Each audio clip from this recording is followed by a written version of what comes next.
नमस्कार साथियों। अभिषेक शर्मा कुछ समय से काफी ज्यादा परेशान थे क्योंकि उम्र बीत रही थी और अब तक उनके हाथ पीले नहीं हुए थे। उन्होंने कई ऑनलाइन साइट पर भी अपनी जीवन संगनी को तलाशने का भरसक प्रयास किया, कई लोगों से बातचीत की, लेकिन कहीं से भी कोई उम्मीद की किरण नजर नहीं आ रही थी। लेकिन फिर से एक दिन दोस्तों उनके पास दो लोग आए। एक का नाम कुसुम था जो खंडवा मध्य प्रदेश की वह महिला रहने वाली थी और दूसरे का नाम दोस्तों राकेश कुमार था जो राजस्थान का था। उन्होंने अभिषेक शर्मा से कहा कि आपकी हम सारी तमन्नाएं पूरी कर देंगे, आप जैसे दुल्हन चाहते हो वैसे हम आपको दिलवा देंगे क्योंकि हम इस काम में बिल्कुल पूरी तरह से प्रोफेशनल हैं। दोस्तों फिर अभिषेक शर्मा बिल्कुल खुश हो जाता है और उसके बाद उन्हें ढेर सारी दोस्तों लड़कियों की यहां तक की तस्वीर दिखाई जाती है और कई तस्वीर देखने के बाद उनकी दोस्तों नजर एक लड़की पर जाकर के टिक जाती है और वह दोस्तों अनुराधा थी।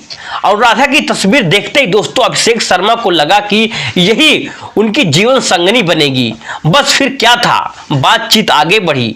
तब कुसुम और राकेश ने अभिषेक से कहा कि देखिए इन सब कामों में पैसे खर्च होते हैं, लड़की के परिवार वालों से मिलना और सारी व्यवस्थाएं करने में अच्छा खासा पैसा खर्च हो जाता है। इसलिए अगर आप चाहते हो कि अनुराधा आपकी जीवन संगनी बने, आपकी वाइफ बने, तो इसके लिए आपको कम से कम 2 से 2.5 लाख रुपए खर्च करना पड़ेगा और उसके बाद हम सारा इंतजाम कर देंगे। दोस्तों इनकी बात सुनकर के अभिषेक तुरंत मान गया और उन्हें लगभग 2 लाख रुपए दे दिया और सारी बातें होने के बाद दोस्तों यह तय हुआ कि अभिषेक और अनुराधा की शादी 20 अप्रैल 2025 को कोर्ट में होगी।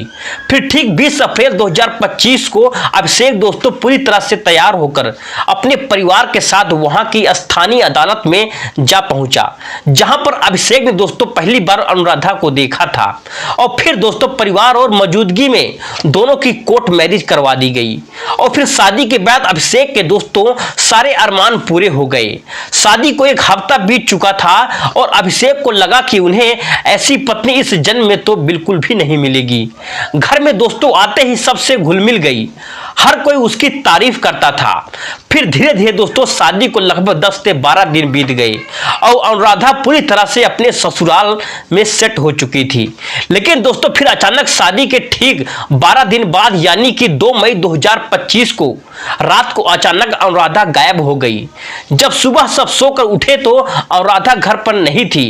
दोस्तों अभिषेक और उनके परिवार वालों ने अनुराधा को हर जगह तलाश किया लेकिन अनुराधा का कुछ पता नहीं चला और फिर कुछ ही देर बाद अभिषेक के सामने दोस्तों एक ऐसा सच सामने आया जिसकी वजह से उनके पैरों के तले जमीन खिसक गई।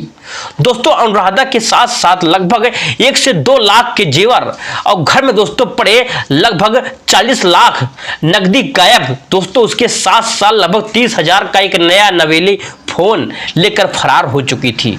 दोस्तों अभिषेक को कुछ समझ में नहीं आ रहा था आखिर अनुराधा को कैसे कर सकती है।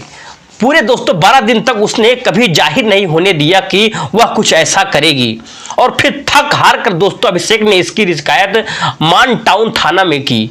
पुलिस ने दोस्तों इस मामले की गंभीरता से लिया। तत्कालीन दोस्तों इसकी जांच शुरू कर दी गई है और पुलिस ने दोस्तों अनुराधा का मोबाइल ट्रैक करना शुरू किया। सीसीटीवी फुटेज खंगाले गए लेकिन दोस्तों अनुराधा को कोई भी सुराग नहीं मिला। यहां तक दोस्तों अनुराधा ने दोस्तों इकरारनामे में भोपाल का जो पता दिया था वह भी दोस्तों पूरी तरह से यहां तक कि फर्जी निकला। लेकिन इसके बाद दोस्तों पुलिस ने हार नहीं मानी और वह लगातार अनुराधा की तलाश में जुट गई। तब पुलिस को दोस्तों अचानक एक सूचना मिली कि पता चला कि अनुराधा को भोपाल में देखा गया है, लेकिन दोस्तों पकड़ में नहीं आ रही थी। इसके बाद पुलिस ने पूरे केस को दोस्तों एक बार फिर से रिमाइंड किया और शुरुआत से दोस्तों इसकी जांच शुरू की। उन्होंने पाया कि जिन लोगों ने अभिषेक शर्मा को अनुराधा की शादी करवाई थी वह अनुराधा के रिश्तेदार बिल्कुल भी नहीं थे बल्कि बिल्कुल दलाल थे जो वैसे लेकर के लोगों की शादी करवाते थे। लेकिन यहां पर दोस्तों एक बात सबसे अजीब यह थी कि यह गांव के खेड़े का मामला था, लेकिन इन लोगों ने दोस्तों गांव के रीति रिवाज में शादी ना करवा करके कोर्ट में शादी करवाई। कहीं ना कहीं दोस्तों पुलिस को शक होने लगा कि शायद यह किसी तरह का धोखाधड़ी वाला मामला हो सकता है। और वहीं कुछ जब पहलुओं पर जांच की गई तो यह भी पाया गया कि 12 दिन तक अनुराधा ससुराल में बहुत अच्छे से रही और जाते समय ना ही उसने कोई झगड़ा किया और ना ही किसी तरह का कोई नोट छोड़ा। बस उसने सीधा घर में चोरी की और वहां से फरार हो गई। यानी कि दोस्तों उसकी मंशा सिर्फ लूट थी। इसके अलावा जब शादी के दस्तावेज खंगाले गए तो दोस्तों उसमें कई तरह की यहां तक की गड़बड़ियां मिली, जैसे कि उसने अपना फर्जी पता बताया और उसका आधार कार्ड भी दोस्तों बिल्कुल फर्जी निकला। इन सारी चीजों को जब दोस्तों एक जगह इकट्ठा किया गया तब पुलिस को बिल्कुल यकीन हो गया कि हो या ना हो यह एक बहुत ही बड़ा रैकेट है। और फिर पुलिस दोस्तों एक जाल बिछाया। उन्होंने अपने एक पुलिस कांस्टेबल को नकली दूल्हा बना करके उन दलालों के पास भेजा और कहा कि उन्हें शादी करनी है और एक सुंदर सुशील कन्या की जरूरत है, जिसके लिए यह अच्छे खासे पैसे खर्च करने के लिए तैयार है। तब उन्हें दोस्तों कई लड़कियों की तस्वीर दिखाई और जिसमें दोस्तों अनुराधा की भी थी। तस्वीर थी दोस्तों, कांस्टेबल ने तुरंत अनुराधा की तस्वीर को बिल्कुल पहचान लिया, जिसके बाद दोस्तों पूछताछ में यह पता चला कि अनुराधा इस वक्त भोपाल के पन्ना खेड़ी इलाके में है। फिर दोस्तों लगभग 20 मई 2025 को बाकायदा छापामारी करके अनुराधा को हिरासत में ले लिया गया। दोस्तों हिरासत में लेने के बाद शुरू हुई पूछताछ। अनुराधा ने बताया कि वह मूल रूप से उत्तर प्रदेश के महाराजगंज जिले की रहने वाली है। शुरुआत में दोस्तों वह एक अस्पताल में काम करती थी, लेकिन फिर पति और परिवार से विवाह हो गया तो अपनी पद से अलग होकर के भोपाल रहने चली गई।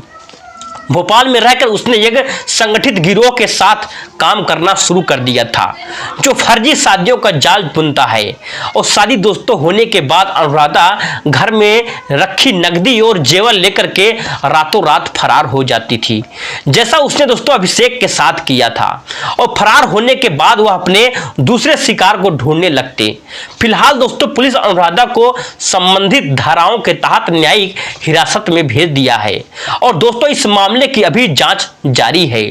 सोचिए, जिसने 7 फेरों की जगह दोस्तों 7 झूठ बोले हों, जिसने प्यार के नाम पर पूरा खेल रचा हो। दोस्तों अनुराधा नहीं एक चलती फिरती ठगी की फैक्ट्री है। दोस्तों अभिषेक शर्मा बस उन फैक्ट्री का अगला ग्राहक। मगर दोस्तों इस खेल में सबसे बड़ी हार किसी एक मर्द की नहीं हुई है। हार दोस्तों उस भरोसे की हुई है जो तस्वीर देख करके दिल दे बैठता है, और हार हुई उस समाज की जो शादी की दोस्तों व्यापार बना कर बैठे हैं। तो दोस्तों ये घटना आपको कैसी लगी? अगर आपको अच्छी लगी तो वीडियो को लाइक और चैनल को सब्सक्राइब करना बिल्कुल ना भूलिए।